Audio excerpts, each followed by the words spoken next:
off there at 1. We made it to the port around 3, maybe a quarter till 3. We got on the boat around 3:30.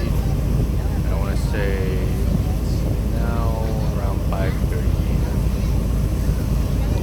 One of the last days of the year. This year started out actually pretty decent, and it hasn't necessarily been the easy year, but I feel very blessed to be finishing in the Philippines for the first time ever I'm visiting the Philippines, and it's mind-blowing. The people are incredibly friendly. The food is great, and I'm really looking forward to my first time on the beach here. I actually have been here for 5 days, and I haven't been to the beach yet, so I'm gonna have to correct that tomorrow. Flight out tonight. I'll just head to my hotel, check in, put my things down, take a nice hot shower, grab a bite to eat, maybe have a little bit of a walk around depending on the neighborhood situation. I'm not sure how big the neighborhood all these things is, so I don't know how much there will be to see, but I'll give it a shot.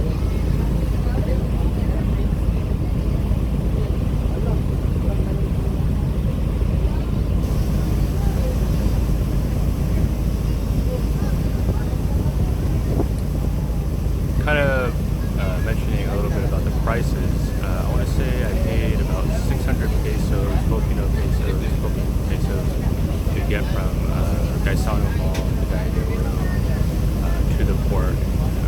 That included the boat fee for one direction.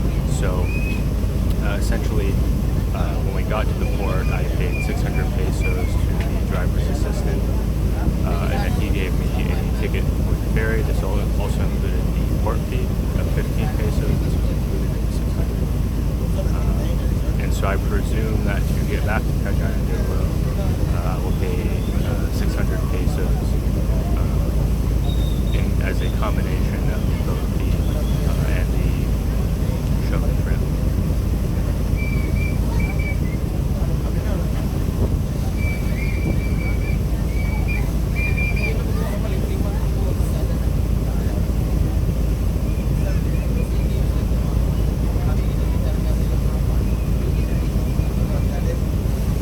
One of the things that I read on Reddit that someone compared this island to is they said it reminded them of the island from Far Cry 3. Hopefully this will be a lot safer than the island in Far Cry 3. I think it will be. Yeah, I'm not super worried. This it's like a pretty relaxing place from what I've read. Looking forward to trying some of the restaurants on this island. Some people say another thing that people have mentioned is that they feel like it's the perfect combination of remote and yet developed. And so you're not going without your creature comforts, but then you're also not running into hordes of people. So we'll definitely see how it goes. I'll be sure to give my thoughts, opinions, likes and dislikes, some prices as well, so that you know about what it costs. I actually kind of running back to cost again. Chase points to pay for my hotel here. I want to say I'm paying around 1,700 or 1,500 points per night, and that's equivalent to about $15 US. Now I get a 25% bonus for the card that I use. So I am gonna guess that if you were to book the same hotel, Coral Dive Resort, that you'd actually be paying around 20 US per night, 1,000 pesos per night. That doesn't include breakfast. I believe breakfast is optional at 150 pesos or 250 pesos, something like in that range, $3 to $5. I'm not sure if I'll take them up on that. I typically don't eat breakfast. It's not something personal. I just find that I prefer to, at least right now, eat on a window. I usually eat my first meal around 11, 12 p.m., 11 a.m., 12 p.m., and then I eat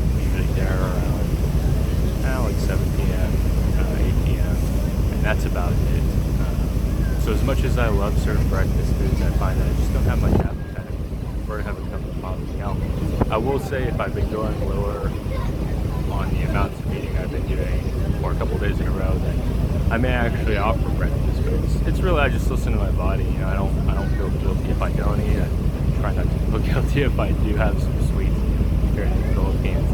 That's one thing that you'll have to think about is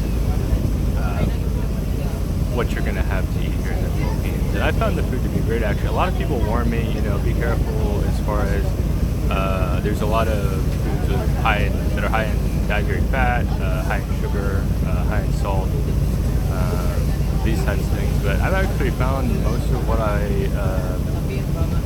like to eat in some form or combination. Somewhere I might have taken a little bit of hunting, a little bit of patience, but I haven't really felt like I've missed out as far as food goes here. I have to admit I haven't been exposed to much Filipino food in the States, but what I've had here so far has been great.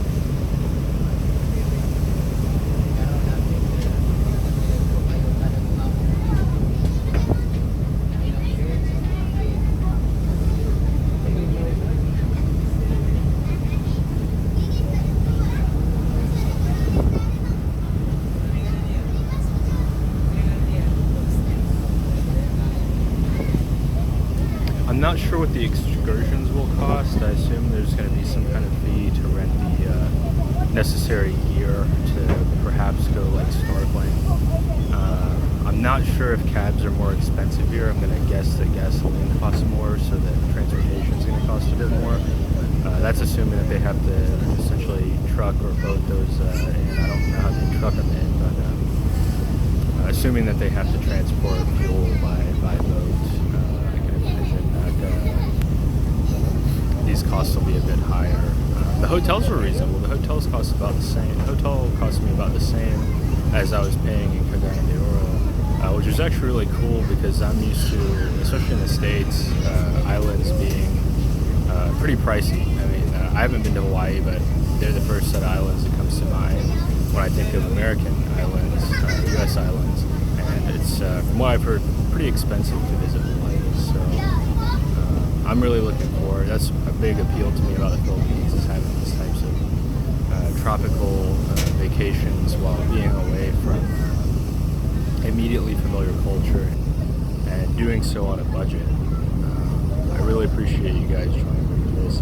I'm glad to show you some areas that I think are a little less, you know, heavily frequented. That was kind of one of my goals for this trip, is to hit up some cities and some countries that maybe not so much for Japan, but for Cambodia and for here that may get some unnecessary or undue negative attention. Anyway, I like to be accurate and honest in my observations. I think that this will hopefully provide some insight into the northern Mindanao and Camiguin Island area.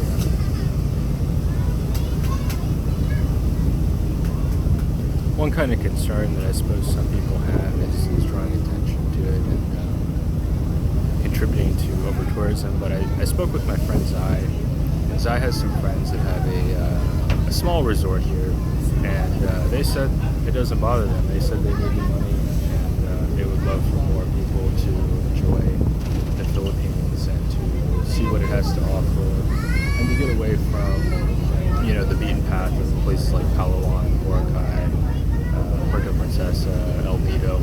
Nothing wrong with those places, but anytime, you know, you look up sort of Philippines island or beach vacation, you're going to find those kinds of results. Nothing wrong with that for the people that want a bit more of a premium experience and to have, you know, sort of a well-worn path to where they know what they're getting into, they know what to expect and where to stay and what to eat.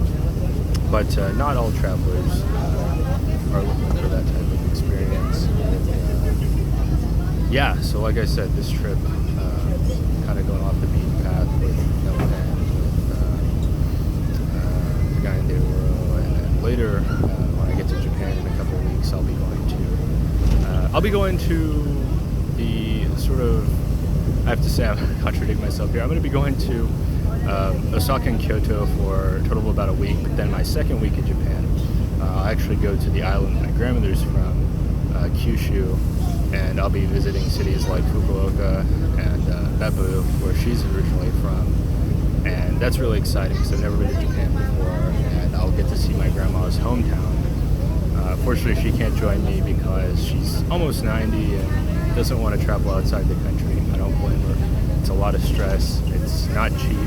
It's time consuming, and she enjoys just relaxing. But I've been putting off this trip for a long time, and I decided I couldn't keep putting it off. I'd wanted to visit Zai for a long time. I'd wanted to at least check out Cambodia because I'd heard about it when I went to Thailand about a year and a half ago, and I was actually incredibly impressed. And I've been really impressed so far, and I can't say enough positive things about Southeast Asia. So thank you for joining me, and I'm going to go ahead and hop